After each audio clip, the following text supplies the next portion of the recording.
Sacred Heart is proud to sponsor Pensacola Histories in recognition of the Daughters of Charity who brought their mission of care to Pensacola over 90 years ago.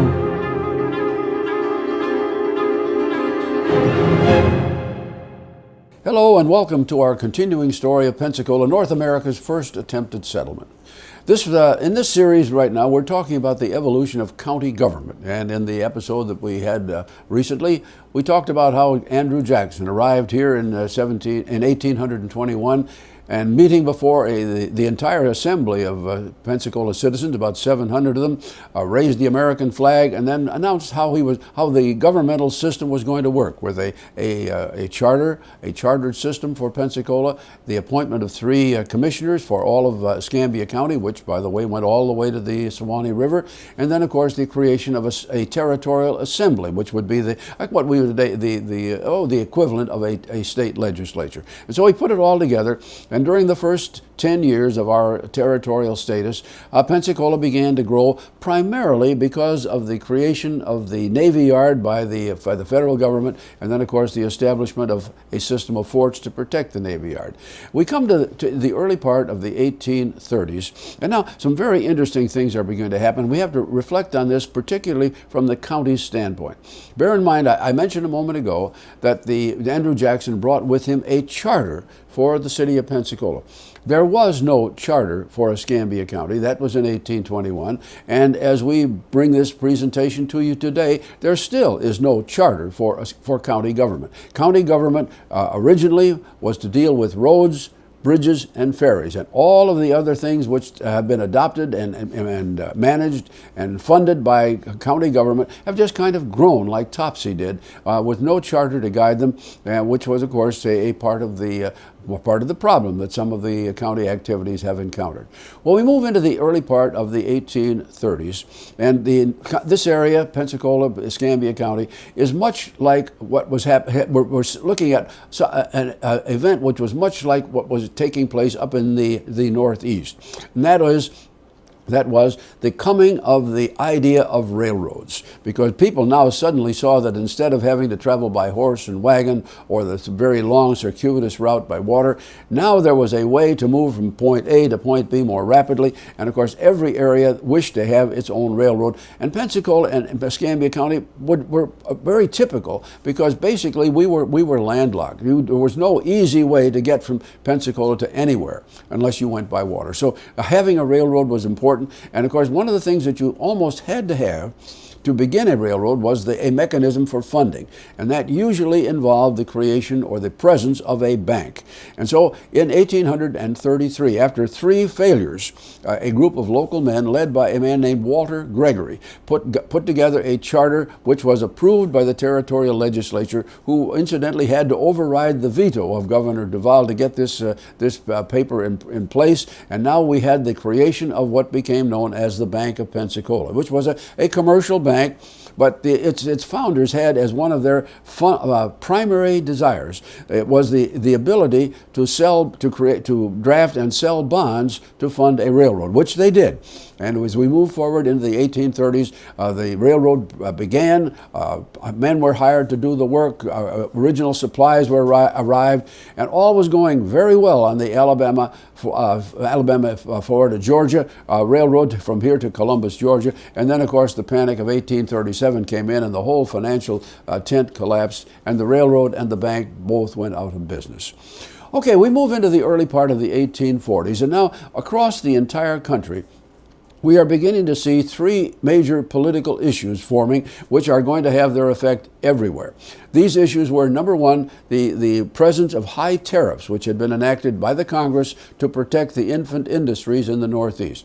Secondly, was the idea of slavery. Where would slavery be permitted to expand into the territories that had been acquired, first of all, by the Monroe Doctrine, and which would be acquired a little bit later when the Mexican War ended. And the third major point was a number of states, particularly South Carolina, looking at the issues of slavery and tariffs, began to say, look, when we entered the Union in 1789, we did so voluntarily. It was our desire to do that. Thus, we have the right to withdraw, to secede if we choose to do so. And these three issues began to bubble up, so much so that by the time we reached the mid-1830s, people here in Florida are beginning to say, now, we perhaps need to work quickly to become a state.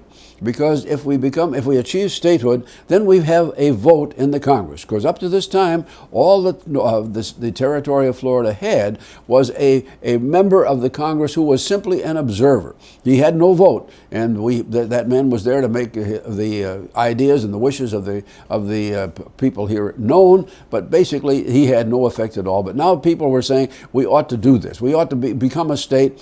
We had about the necessary 50,000 people here, which was an initial requirement, and but then people began to say, "Now wait a minute. Let's wait. Let's look at this further. If we wait a little longer, we'll be able to divide Florida in half, and we'll may have two states instead of just one. That would mean 4 senators, etc., etc." And about the same time, 1835, Texas became a part of the Union, and now it was possible. Of course, people were beginning to consider what might be done in Texas.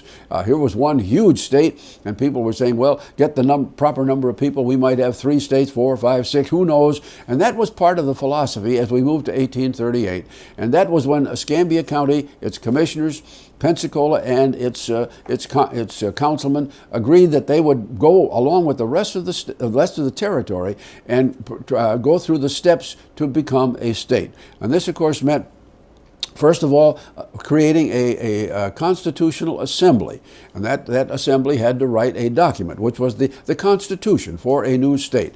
And secondly, once they had that approved, it had to be signed by the governor. Then it had to be voted on by the people. And once that was done, then it would be sent to Washington to the Congress, and the Congress would ultimately approve it, and we would become a state.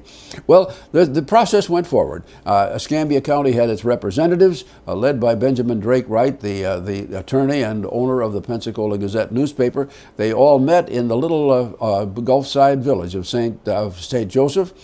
They wrote the Constitution. It was approved by the legislative body in January of 1839. Then it was sent to the voters. And next time you wake up on a election day, and you say, "Well, it's raining. They really don't need my vote. I'll stay home."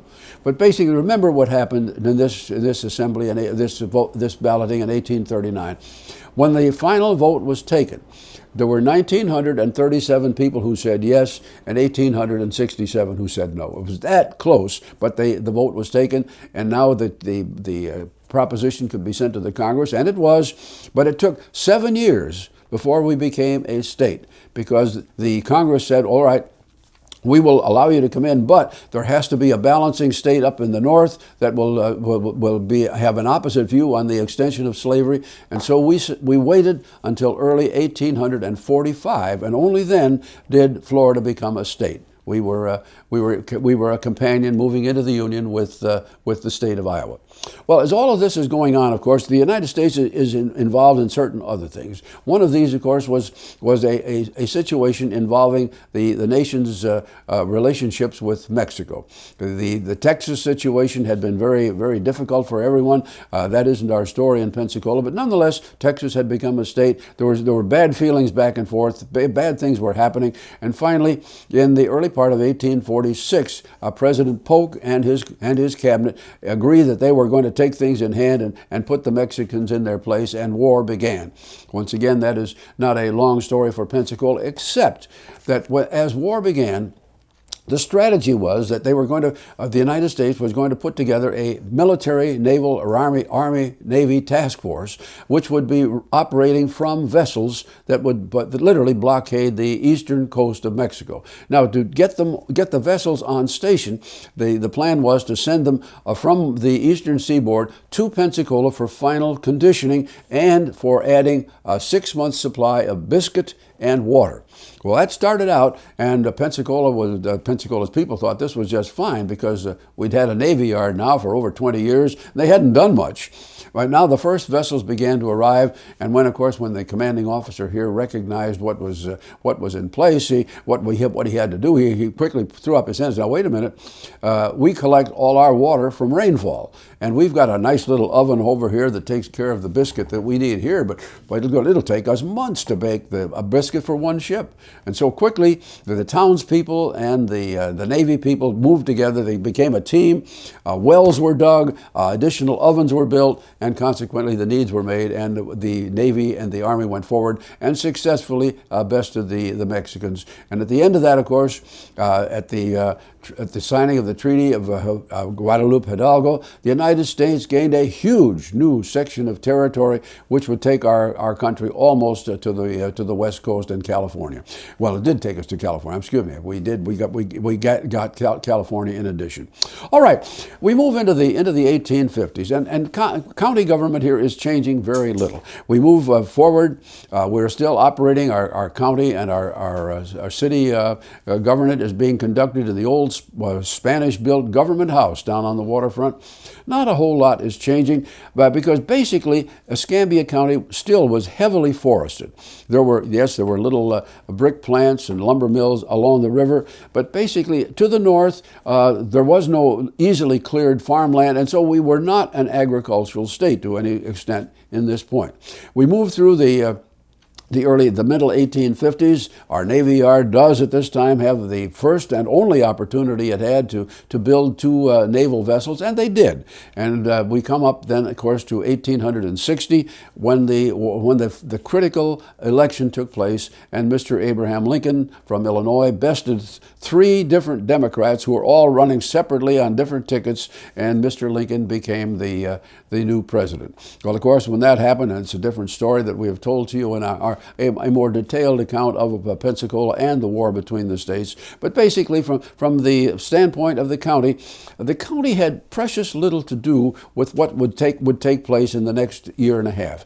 Basically, the only thing the commissioners were really interested in was that they were working with a new company that was constructing a railroad from the Pensacola docks north to what was then being called Pollard Junction, just over the Alabama border. And of course, the county was working with the railroad company, making sure that the right-of-way was in the right position and that all of the proper taxes and fees were being paid.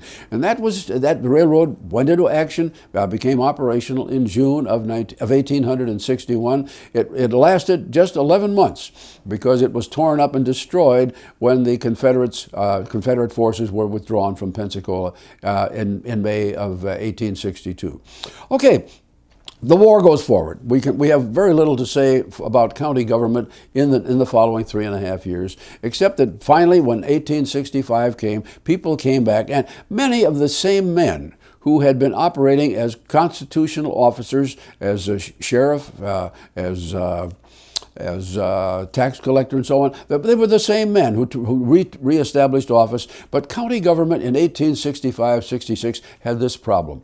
It was dead broke. The Confederate currency was worthless. The bonds that people might have bought were worthless. People couldn't pay taxes if they wanted to because they had no money. And so for the next 3 to 4 years, it was a very, very difficult time for everyone here. And of course, we began to rebuild the railroad, which was of great value by 1870. And things remained almost in limbo until 1870, which was a magic year for Escambia County and Pensacola, because it was in that year that the railroad was completed, that the fishing industry was able to come into being, that we began to enjoy huge orders for lumber from Europe. So we had 3 new industries suddenly coming up, so that Pensacola and Escambia County began to prosper, while most of the rest of the South was still on its economic knees. Now, we were still under Reconstruction, the federal edict to oversee county and state governments, but nonetheless, Pensacola staggered along. I wish I could give you full names of all of the county commissioners who were involved, but we're showing a few of them right now to show you who was here and working in 1870.